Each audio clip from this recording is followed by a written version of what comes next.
वो जहर देता तो सबकी नजर में आ जाता, सो ये किया कि हमें वक्त पर दवाएं न दी।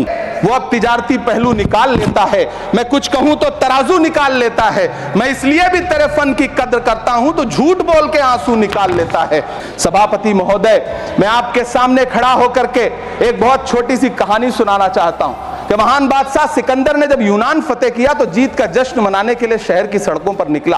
तो उसने देखा कि पूरा शहर तो जश्न मना रहा है, एक फकीर सड़क के किनारे चादर तान के सो रहा है। सिकंदर को गुस्सा आया, घोड़े से उतरा, उस फकीर के पास गया और उसे सोता देख करके उसे जोर की एक लात मारी और लात मार के कहा कि क्यों रे फकीर, मैंने यूनान फतेह कर लिया, लोग जश्न मना रहे हैं और तू सो रहा है। उस फकीर ने उन्नीदी आंखों से सिकंदर को देखा और देख करके कहा कि शहर जीतना बादशाहों का काम है, लेकिन लात मारना तो गधे का काम है। सभापति महोदय, गरीब जनता को लात मारना बंद करिए।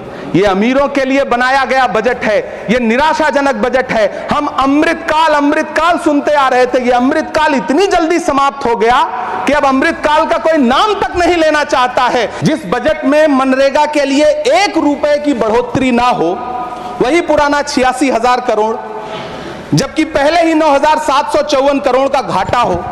जिस मनरेगा से करोड़ों मजदूरों के घर में चूल्हा जलता हो, उस मनरेगा में काम करने वाले गरीब मजदूरों के लिए अगर आपके खजाने से 1 रुपया भी इजाफी नहीं निकल सका तो भला कौन संतुष्ट हुआ साहब? इस देश का गरीब मजदूर या आपके उद्योगपति दोस्त?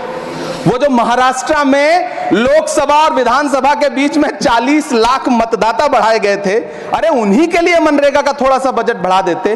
क्या उसमें मनरेगा का एक भी मजदूर नहीं था 40 लाख लोगों में? सारे के सारे 12 लाख की छूट वाले से आगे के लोग थे। जिस देश में 40 से 45% मेडिकल फैकल्टी की सीट खाली हो, वहां बजट में 75,000 नए मेडिकल सीट्स का ऐलान हो रहा है। सरकार बहादुर, कम से कम इस देश के पढ़े लिखे युवाओं को तो मूर्ख समझना बंद करिए। पहले 7500 मेडिकल सीट्स बाद में बनाइएगा, पहले जो एम्स में 2161 पद खाली पड़े हैं उनको तो भर दीजिए।